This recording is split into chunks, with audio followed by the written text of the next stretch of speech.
तो इस वीडियो में मैं आपको बताऊंगा कि आपके लिए कौन सी स्कूटी ज्यादा बढ़िया रहेगी अगर आप जोमेटो, स्विगी या फिर कोई भी डिलीवरी वाला काम करते हो।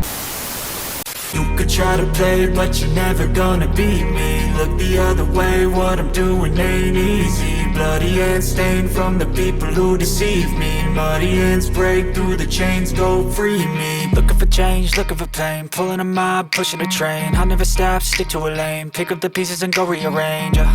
I'll be the best. तो अब टाइम हो चुका है शाम के 5:54 और अभी बूंदाबांदी हो रही है, हल्की हल्की बारिश पड़ रही है और मौसम ठंडा ठंडा हो चुका है। चिल्ड मतलब इतना ज़्यादा चिल्ड भी नहीं हुआ है पर ठंडा हो चुका है काफ़ी ज़्यादा।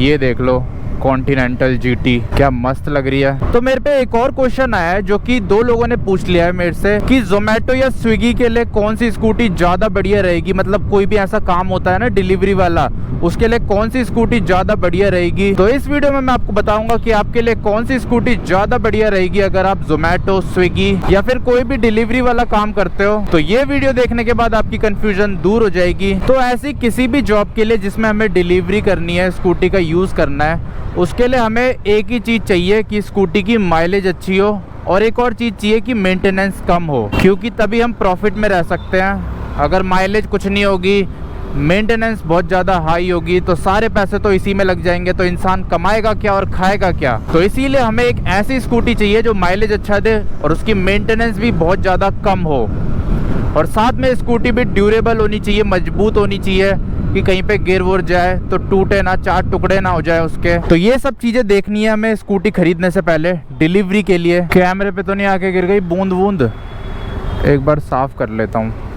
तो देखो अब मौसम कितना ज़्यादा काला हो चुका है, बादल लग गए हैं। कल भी बारिश हुई थी, आज भी हो जाए तो मज़ा आ जाएगा। और जो माइलेज है वो हमें ज़्यादा 110 सीसी की स्कूटी में मिलेगी, तो इसीलिए हम इस वीडियो में 125 सीसी की बात नहीं करेंगे, सिर्फ और सिर्फ 110 सीसी की बात करेंगे कि 110 सीसी में कौन सी स्कूटी ज़्यादा बढ़िया रहेगी आपके लिए। तो सबसे पहले मैं आपको वो बता देता हूँ कि 110 सीसी में आपके पास क्या क्या ऑप्शंस अवेलेबल हैं। तो सबसे पहले स्टार्ट करते हैं हीरो से। तो हीरो में 110 में अवेलेबल है प्लेजर और आपका जूम, हीरो जूम। ये दोनों स्कूटियाँ आती है 110 सीसी में। ये चीज़ मुझे बहुत ज़्यादा बेकार लगी हीरो जूम की कि माइलेज नहीं है स्कूटी में कुछ भी, तो इसीलिए हीरो की हमने सारी स्कूटी आउट कर दी अपनी लिस्ट से। देखो यहाँ पे चालान कट रहे हैं, 2-3 गाड़ियाँ रोक रखी है। बाकी आप माइस्ट्रो भी देख सकते हो, वो भी ठीक ठाक है स्कूटी। तो अब बढ़ते हैं होंडा पे। होंडा पे आपके पास 2 ऑप्शन अवेलेबल है, एक तो एक्टिवा और दूसरा डियो। दोनों ही 110 सीसी है, 110 नहीं 109 सीसी है और पावर दोनों की लगभग सेम ही है। पर जो डियो है उसका डिज़ाइन थोड़ा स्पोर्टी है और जो एक्टिवा है उसका डिज़ाइन थोड़ा क्लासिक सा है। और हाँ, डियो आपकी प्लास्टिक में आती है थोड़ी ज़्यादा, उसकी फाइबर बॉडी है, लेकिन एक्टिवा में आपको मेटल बॉडी ज़्यादा मिलती है। और 110 सीसी में कौन सी आती है? टीवीएस जुपिटर आती है। बस वैसे मेन तो यही है, एक हीरो की प्लेजर हो गई, जूम हो गई, टीवीएस जुपिटर हो गई, डियो हो गई और एक्टिवा, ये रही एक्टिवा। पर ये 125 सीसी है। और बाकी वैसे इलेक्ट्रिक में भी आपके पास ऑप्शन है, ये देखो इलेक्ट्रिक चल रही है। पर इलेक्ट्रिक की बात नहीं करेंगे, इसमें सिर्फ पेट्रोल की बात करेंगे, क्योंकि जो 2 क्वेश्चन आए हैं ना वो पेट्रोल के ही आए हैं, इलेक्ट्रिक के नहीं आए। वैसे तो जोमेटो वगैरह के लिए ना बाइक ज़्यादा बढ़िया है, स्प्लेंडर वगैरह, क्योंकि इनकी माइलेज बहुत ज़्यादा और मेंटेनेंस 0 है।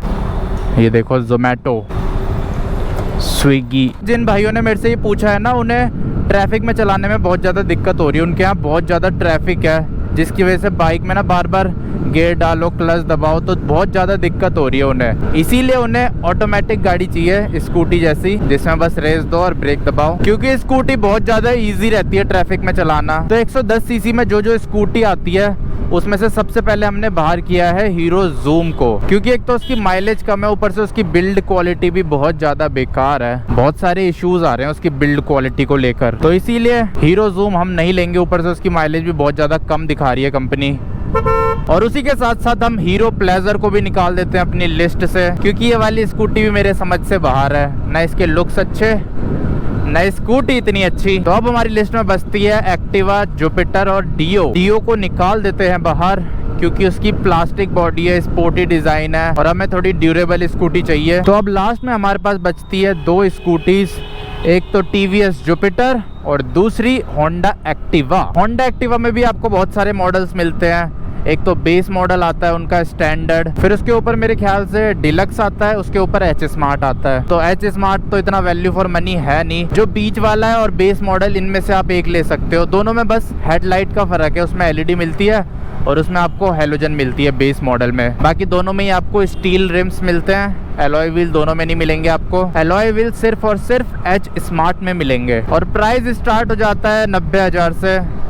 तो जो तीनों मॉडल है ना, उनमें ज़्यादा डिफरेंस नहीं है, 2-3 हज़ार का डिफरेंस है। जो टॉप मॉडल है वो मेरे ख्याल से 96,000 के आसपास का है और बेस मॉडल 90,000 के आसपास का है और जो मिड वाला है वो 93-94 ऐसी है। और अब आते हैं जुपिटर में। तो जुपिटर में भी आपको 4-5 मॉडल्स मिल जाते हैं। एक तो स्टैंडर्ड, एक स्टैंडर्ड से भी नीचे आता है जिसमें आपको वैसे वाले व्हील्स मिल जाते हैं, स्टील वाले। तो अगर आप एलॉय व्हील के साथ लेते हो ना, तो 87,000 के आसपास मिलेगी आपको टीवीएस जुपिटर, जो कि मेरे पे है स्टैंडर्ड मॉडल। इसके ऊपर जेडएक्स आता है, फिर क्लासिक, ग्रैंड। तो डिलीवरी के लिए स्टैंडर्ड ही ठीक है। स्टैंडर्ड में भी आपको वही सेम इंजन मिलता है, बस ये है कि जेडएक्स वाले में आपको डिस्क ब्रेक्स मिल जाती है, फिर ऊपर के मॉडल में आपको थोड़ा इंस्ट्रूमेंट क्लस्टर अलग मिल जाता है। पर जो ज़्यादा वैल्यू फॉर मनी है वो स्टैंडर्ड ही है, उसमें आपको एलॉय व्हील्स भी मिल जाते हैं और बढ़िया लुक्स, बढ़िया कलर्स भी मिल जाते हैं। और बाकी अगर आपका बजट थोड़ा और कम है, आपको एलॉय व्हील से इतना लेना देना नहीं है, तो आप स्टील रिम्स भी ले सकते हो। उसमें आपको थोड़े और पैसे कम हो जाएंगे, 2-3 हज़ार रुपये। तो ये दोनों ही स्कूटियाँ बढ़िया है, जुपिटर और एक्टिवा। इन दोनों में से आप कोई सी भी खरीद सकते हो। बाकी मैं आपको डिफरेंस बता देता हूँ। अगर आप एक्टिवा लेते हो तो उसमें आपको इंजन बहुत ज़्यादा मस्त मिलता है, एकदम स्मूथ रिफाइंड इंजन। बाकी उसके अलावा मेरे को एक्टिवा में इतना ज़्यादा कुछ पसंद नहीं है। और वहीं आप जुपिटर लेते हो तो आपको सारी चीज़ें मिल जाती है, लुक्स, एलॉय व्हील्स, अच्छी ब्रेक, और उसके साथ साथ इंजन उतना अच्छा नहीं है एक्टिवा के बराबर, पर ठीक है। एक्टिवा में बस आपको इंजन ही इंजन अच्छा मिलता है, लेकिन जुपिटर में आपको सारी चीज़ें अच्छी मिल जाती है इंजन के साथ साथ। इंजन एक्टिवा के बराबर अच्छा नहीं है, पर ठीक है। और ये दोनों ही स्कूटियों की माइलेज अच्छी है और ऊपर से मेंटेनेंस भी बहुत ज़्यादा कम है अगर आप बाहर से सर्विस कराते हो तो। और इन दोनों की आप बाहर से कहीं भी सर्विस करा सकते हो, ज़्यादातर सारे मैकेनिक कर देते हैं इनकी सर्विस, तो सर्विस में इतनी कोई दिक्कत नहीं आएगी आपको। और ऊपर से जो इनके पार्ट्स हैं वो भी हर जगह अवेलेबल है, आपको कहीं भी मिल जाएंगे बाहर किसी भी दुकान से। जरूरी नहीं है कि आपको कंपनी जाना पड़ेगा पार्ट्स के लिए, बाहर भी इनके जेन्युइन पार्ट्स मिल जाते हैं। टीवीएस के भी मिल जाते हैं और होंडा के भी मिल जाते हैं एक्टिवा के। और एक्टिवा भी आपको 55 के आसपास माइलेज दे देती है और जुपिटर भी इतनी दे देती है। दोनों की लगभग सेम ही है माइलेज। जो मेरे पे है स्कूटी वो BS4 है, लेकिन तब भी इसकी माइलेज बहुत ज़्यादा बढ़िया है। और जो BS6 आ रही है अभी, अब तो BS7 भी आने वाली होगी, तो उनकी जो माइलेज है वो इससे ज़्यादा है। BS6 में कंपनी बोलती थी कि 15% माइलेज बढ़ चुकी है, तो इसीलिए माइलेज की आपको कोई दिक्कत नहीं आएगी एक्टिवा में भी और जुपिटर में भी।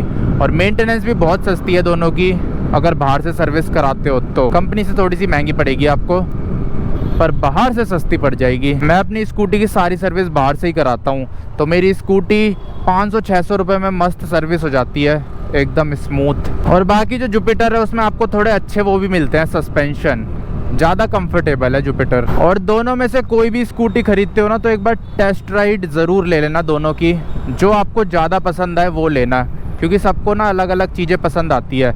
किसी को एक्टिवा ज़्यादा पसंद आएगी, किसी को जुपिटर ज़्यादा पसंद आएगी, तो अपने पसंद के हिसाब से ले लेना। वैसे दोनों ही स्कूटियाँ बढ़िया है डिलीवरी की जॉब के लिए, जोमेटो हो गया, स्विगी हो गया, या फिर ऐसी कोई और जॉब के लिए। और स्कूटी में सबसे बड़ा फ़ायदा ये होता है, आप आगे सामान रख सकते हो, जो बैग होता है जोमेटो का या फिर स्विगी का, और आराम से खाली हाथ स्कूटी चला सकते हो मज़े से। और इन दोनों स्कूटियों में ना आपको तीनों चीज़ें मिल जाएंगी। पहला माइलेज, दूसरा मेंटेनेंस, लो मेंटेनेंस, और तीसरा ड्यूरेबल। क्योंकि जुपिटर में भी आपको थोड़ी बहुत मेटल बॉडी मिल जाती है और एक्टिवा में भी थोड़ी बहुत मेटल बॉडी मिल जाती है। मतलब वैसे मेन तो जो साइड के पैनल होते हैं वो मेटल के होते हैं, और जो आगे का वो होता है, क्या बोलते हैं उसे, मडगार्ड, वो मेटल होता है, बाकी फाइबर होता है। और ऐसी एक्टिवा में भी है, ऐसी जुपिटर में भी है। तो इस वाले प्राइस रेंज में यही दो स्कूटी सबसे ज़्यादा बेस्ट निकल के आती है हर चीज़ में। तो आई होप आपको समझ आ गया होगा कि आपको कौन सी स्कूटी लेनी चाहिए डिलीवरी जॉब के लिए, कौन सी आपके लिए ज़्यादा बढ़िया रहेगी। और एक बार लेने से पहले टेस्ट ड्राइव ज़रूर ले लेना, उससे आपको और ज़्यादा पता चल जाएगा कौन सी ज़्यादा बढ़िया है, कौन सी ज़्यादा बढ़िया नहीं है। इन दोनों की लेना टेस्ट राइड, एक तो जुपिटर की और दूसरा एक्टिवा की। तो बस इस वीडियो को यहीं एंड कर देते हैं। मिलता हूँ आपसे नेक्स्ट वीडियो में। जय हिंद।